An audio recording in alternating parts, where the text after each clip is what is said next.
Perlas ng Silang. Welcome to Perlas ng Silang. So kung pupunta kayo ng Tagaytay, isama nyo to sa bucket list nyo. Kasi meron ditong eat all you can every Saturday and Sunday, 200 pesos lang. Kaso breakfast buffet yon. 7 a.m. to 9 a.m. 200 pesos breakfast buffet. Yan, Perlas ng Silangan. Maganda dito. Ito ang daan niya. Yan, sa Tagaytay to. So, pasok muna tayo doon sa restaurant nila. So, ito ang entrance. Pagpapasok ka ng papasok ka ng kanilang restaurant, ganito ang sasalubong sa'yo.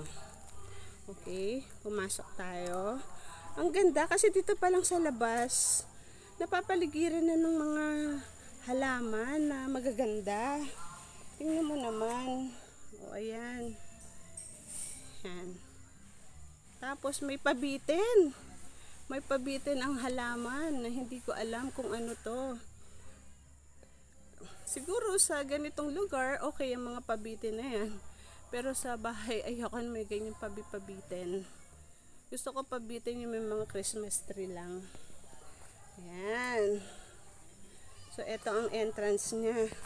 So, mga halaman kaagad ang bubungad sa'yo. Yan. So, ito. Yan. Tsaka, actually, magaganda yung mga halaman dito. Ganito eh, oh. Ang gaganda. Mahal kaya yung ganong halaman. Pero sige, pasukin natin to, yung restaurant nila. So, ito. So, ayan yung paligid niya. Ayan. Ayan. Uy, ang ganda nun, oh. Merong ano sa pader. So, napapaligiran to ng ganito. Ayan. Tapos, ayan na. Malapit na tayo sa entrance ng restaurant. So, ito ang kanyang restaurant. So, 200 pesos lang dito. Breakfast buffet, ang mura. San ka pa? Tapos, ganito pa yung mga tanawin. Tapos, yung ambience pang ganda. So, diba? So, tingnan natin kung ano mga pagkain nila. So, ito. Kasi medyo maaga pa.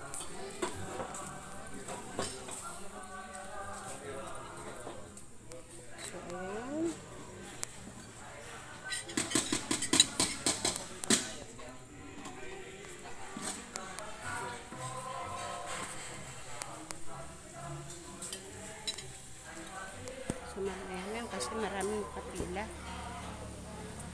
So, tapos, pag nasa loob ko na ng restaurant, may ganitong tanawin. Yun. Pwede kang pumasok dyan. Free entrance din yan. Walang bayad.